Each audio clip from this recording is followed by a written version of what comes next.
अस्सलाम वालेकुम all, this is Mohammad Bilal. मैं उम्मीद करता हूँ आप सब लोग खैरियत से होंगे। खास तौर पे pre medical, pre engineering second year वालों, मेरे वर्कशॉप के रजिस्टर्ड स्टूडेंट्स, आप लोगों का कल है फिजिक्स का पेपर। पहले तो ये बताओ कि क्यों घबरा रहे हो, क्यों टेंशन में आ रहे हो, क्यों नर्वस हो रहे हो, क्यों एंजाइटी में आ रहे हो। कल का पेपर मुश्किल नहीं आने वाला, कल का पेपर आसान आने वाला है। पहले ही मैं बता रहा हूँ, ये वॉइस मैसेज सुन लेना। ये वॉइस मैसेज जो है वो बहुत इंपॉर्टेंट होगा आप लोगों के लिए। मैं इस वॉइस मैसेज में जो गाइडेंस प्रोवाइड कर दूंगा वो मेरी अल्टीमेट गाइडेंस होगी।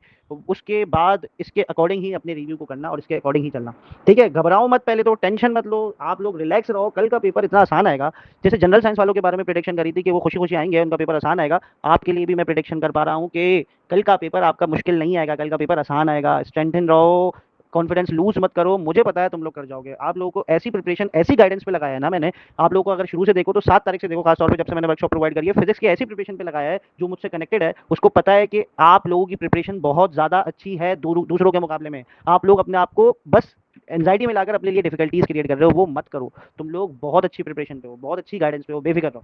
ठीक है, अभी तक जो रहा हमारा साथ, उसमें जो रहे मेरे रिजल्ट्स, उसमें जो प्रेडिक्शंस मेरी रही, वो आपके सामने है। तो मैं जो बात कहता हूँ वो कोई ठोस बात कहता हूँ, किसी प्रूफ के बिना पर कहता हूँ, किसी डेटा के बिना पर कहता हूँ। ठीक है भाई, तो आप लोगों का कल का पेपर बहुत अच्छा होने वाला है, क्योंकि आप लोगों की प्रिपरेशन अच्छी है। जो पहले से मुझसे कनेक्टेड है वो ज्यादा फायदे में है। जब भी मैंने सबको बोला कि पहले आ जाओ वर्कशॉप में। खैर, अब सुन लो ये बात। अब बात आई पेपर से रिलेटेड। सबसे पहले सेक्शन ए एमसीक्यूज का पार्ट 1 पार्ट 2 जो वर्कशॉप की गूगल ड्राइव लिंक में मैंने दिया हुआ है वो वहीं से करना है और कहीं से नहीं करना। उसके बाद कंपैरिजन करोगे कहाँ से, कॉलेज के प्रीलिम्स से। जो 5 कॉलेज के प्रीलिम्स मैं बताता हूँ, आदमजी, डीजे, दिल्ली, पीसीएस, फॉरमैन, ये 5 कॉलेज के प्रीलिम्स से कंपेयर करोगे, प्लस मॉडल पेपर के एमसीक्यू से कंपेयर करोगे। वो पार्ट 1 पार्ट 2 करने के बाद, उनका पूरा कॉन्सेप्ट समझने के बाद, जैसे समझाया वैसे ही आपको क्वेश्चन मिलेंगे कहाँ से, कॉलेज प्रीलिम में, मॉडल पेपर में, और कल के बोर्ड के पेपर में इंशाल्लाह मैंने इस तरीके से प्रिपेयर करवाया वो मटेरियल। ठीक है, कॉन्सेप्ट को समझने की कोशिश करना, आंसर नहीं रटना, ताकि अगर कोई एक आध वैल्यू भी आगे पीछे आए तो नॉर्मली अटेंड कर सको एमसीक्यू को। ठीक है, ये तो हो गई सेक्शन ए की बात। सेक्शन बी की बात। सेक्शन बी में सबसे मेजर पार्ट जो होता है वो न्यूमेरिकल्स होते हैं। तो सेक्शन बी में सेक्शन 1 2 4 के जो न्यूमेरिकल्स मैंने वर्कशॉप की गूगल ड्राइव लिंक में आपको दिए हैं, और जो उसके जो सिमिलर कॉन्सेप्ट के न्यूमेरिकल दिए हैं टॉपिकली डिस्ट्रीब्यूट करके, वही करने हैं आपको और कुछ नहीं करने। प्लस कंपैरिजन कर लेना वही कॉलेज फिल्म से, मॉडल पेपर से। मॉडल पेपर से लाजमी कंपेयर करना। कोई एक आध न्यूमेरिकल होगा जो कि मैंने नहीं कराया होगा, वो रेजिस्टेंस वाला, वो भी मॉडल पेपर का लाजमी सॉल्व कर लेना। कोई उसको किसी को उसमें इशू आए तो वो मुझसे पूछ लेना। ठीक है, वो मैं गाइड कर दूंगा किस तरीके से सॉल्व करना है, बहुत आसान है वो न्यूमेरिकल। ये तो होगा सेक्शन 1 2 4 के न्यूमेरिकल्स। 1 2 4 क्या है सेक्शन, जो डिस्ट्रीब्यूशन मैंने बताई हुई है वर्कशॉप के अकॉर्डिंग, वो सबको पता है। ठीक है, अगर कोई ये वॉइस मैसेज नहीं सुन रहा तो वो बहुत बड़ी गलती कर रहा है, अपने लिए बहुत बड़ा लॉस कर रहा है। रही बात सेक्शन 3 की, सेक्शन 3 की मैं कोई वीडियो अभी पोस्ट नहीं कर रहा, घबराहट में आओगे कुछ नहीं है। बस आपको सेक्शन 3 में चैप्टर 21 के 4 न्यूमेरिकल्स में बता रहा हूँ, उसकी प्रैक्टिस करके रख लो। सिर्फ 4 न्यूमेरिकल्स हैं, आधे घंटे में प्रैक्टिस हो जाएगी आपकी। ठीक है, उसमें सिर्फ फॉर्मुलाज हैं, फॉर्मुलाज के अकॉर्डिंग न्यूमेरिकल करना है। कोई कोई रॉकेट साइंस और कंडीशंस नहीं लगनी है, सिर्फ फॉर्मुलाज याद करने हैं। फर्दर फिर आ जाओ सेक्शन 3 के चैप्टर नंबर 23 में। उसमें सारे लॉजिक गेट्स करके जाना, कोई भी लॉजिक गेट मत छोड़ना। कल एक लॉजिक गेट का सवाल आने के चांसेस 80 से 90% है, और वो बोनस सवाल है आपका। वो ऐसा सवाल है कि वो आएगा और आपको अटेम्प्ट करना ही करना है। लॉजिक गेट कोई भी ना छोड़े, पहली बता रहा हूँ मैं। फिर चैप्टर 20 की जो शॉर्ट्स मैंने, चैप्टर 22 के जो शॉर्ट्स मैंने आपको बताया वर्कशॉप में, शॉर्ट शॉर्ट के अकॉर्डिंग, वो मैंने वो ही करना और इसके अलावा नहीं करना। बाकी शॉर्ट की गाइडेंस मैंने, जो थियोरेटिकल शॉर्ट्स हैं उसकी गाइडेंस मैंने आपको कल के वॉइस मैसेज में दे दी थी, उसके अकॉर्डिंग ही शॉर्ट करना और बाकी नहीं करना। ठीक है, अब रही बात, तो ये तो हो गया सेक्शन बी। अब रही बात सेक्शन सी की। सेक्शन सी में यार नर्वस हो रहे हो यार, सेक्शन सी तो सब कब से कराना शुरू किया आप लोगों को। उर्दू के गैप से पहले से, जो कि इंग्लिश का गैप था, उसमें मैंने आप लोगों को बोला कि अपने लॉन्ग कंप्लीट कर लो। उर्दू के गैप में शॉर्ट, और उर्दू के गैप में न्यूमेरिकल्स और एमसीक्यूज या शॉर्ट जो है वो कंप्लीट करना। तो वो जो इस गाइडेंस पे चल रहा है उसको क्या मसला है, उसको कोई मसला ही नहीं होना चाहिए। आप लोगों की प्रिपरेशन इतनी अच्छी है, अगर इस गाइडेंस पे चले हो आप लोगों को कोई मसला नहीं होना चाहिए। तो कॉन्फिडेंट रहो भाई, कल का पेपर बहुत अच्छा करके आओगे। ठीक है, अगर कॉन्फिडेंस लूज करोगे तो आता हुआ पेपर भी खराब कर दोगे। तो कॉन्फिडेंस को लूज मत करना। ठीक है भाई, अब आगे मेरी बात समझो, आगे मेरी बात सुनो। सेक्शन सी के लिए, सेक्शन सी में सबसे ज्यादा पूछे जाने वाला सवाल आपका क्या है? आपका सेक्शन सी में सबसे ज्यादा पूछे जाने वाला सवाल ये है कि सर रिपीटेशन क्या होगी जनरल साइंस वालों के पेपर से। रिपीटेशन तो छोड़ो, सबसे ज्यादा पूछे जाने वाला सवाल ये है कि हम वो याद करें जो आया है जनरल साइंस वालों के पेपर में कि नहीं करें। अबे भाई, अब सुनो, 2025 में दोनों पेपर में 4 4 लॉन्ग रिपीट हुए थे। तो मैं किस डेटा के बेसिस पे कहूं कि वो नहीं करो भाई? वो करो करो करो, बस डॉट डॉट डॉट।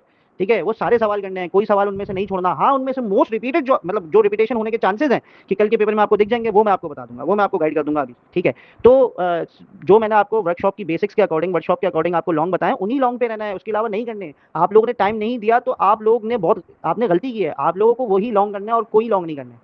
ठीक है, तो रिपीटेशन के चांसेस हैं कल दो, एक लॉन्ग कम से कम, या फिर 2 लॉन्ग ज्यादा से ज्यादा रिपीट होने के चांसेस हैं। वो कौन से रिपीट होने के चांसेस हैं वो जब मैं अभी बताऊंगा, किन लॉन्ग्स पे ज्यादा फोकस करना है, किन लॉन्ग्स पे ज्यादा आंखें रखनी है, तो उसमें पता चल जाएगा आपको कि कौन से लॉन्ग्स रिपीट होने के चांसेस हैं। ठीक है, अब आ जाओ उन लॉन्ग्स पे जिन लॉन्ग्स पे आपको सबसे ज्यादा आंखें रखनी है, यानी सबसे ज्यादा फोकस करना आखिरी टाइम के रिव्यू के लिए। ऐसा नहीं कह रहा कि मैं इसके अलावा लॉन्ग्स नहीं करने भाई, इसका मतलब हर केस ये नहीं है। कोई मुझसे ये ना पूछे कि सर क्या ये वाले लॉन्ग करने जो आप अभी बता रहे हैं, नहीं भाई, मैं ये आपके रिस्क पे, मैं सिर्फ वो बता रहा हूँ जो कि इंपॉर्टेंट कल के लिए हो सकते हैं। ठीक है, मैंने गाइडेंस मेरी वो है जो मैं 7 तारीख से देता हुआ आ रहा हूँ। अगर वो मेरी कोई गाइडेंस पे चल रहा है तो वो बहुत अच्छे तरीके से चल रहा है।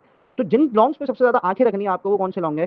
Carnot heat engine, first law of thermodynamics उसकी application, charge to mass ratio, transformer, AC generator, galvanometer. अब ये गैल्वानोमीटर और फर्स्ट लॉ ऑफ थर्मोडायनामिक्स और उसकी एप्लीकेशन ये रिपीटेशन में आ सकते हैं। फिर further photo electric effect. Sir photo electric effect पिछले साल भी आया, उससे पिछले साल भी आया, जनरल साइंस के पेपर में भी आया। भाई आ सकता है फोटो इलेक्ट्रिक इफेक्ट। क्यों? मैं बताता हूँ। फोटो इलेक्ट्रिक इफेक्ट आएगा तो कॉम्पटन इफेक्ट नहीं आएगा, कॉम्पटन इफेक्ट आएगा तो फोटो इलेक्ट्रिक इफेक्ट नहीं आएगा। क्यों? मैं बताता हूँ, इसका रीजन सुनना। क्योंकि कॉम्पटन इफेक्ट आपके कोर्स में सही तरीके से लिखा हुआ ही नहीं है, उसकी डेरिवेशन ही नहीं है वहाँ पे। जब भी पिछले साल बुक चेंज हुई एक भी बार कॉम्पटन इफेक्ट, इसके रीजन ये हो सकता है कि एक भी बार जो है वो कॉम्पटन इफेक्ट नहीं आया। कॉम्पटन इफेक्ट को मत छोड़ना इस बेसिस पे, आपको फोटो इलेक्ट्रिक इफेक्ट भी करना है, आपको कॉम्पटन इफेक्ट भी करना है। फिर बॉल्स, बॉल्स का पोस्टुलेट, ये वो बॉल्स के पोस्टुलेट और एनर्जी या रेडियस की डेरिवेशन, ये वो सवाल है जो कि रिपीट होके आ सकता है। ये वो सवाल है जो कि रिपीट होके आ सकता है। ठीक है भाई।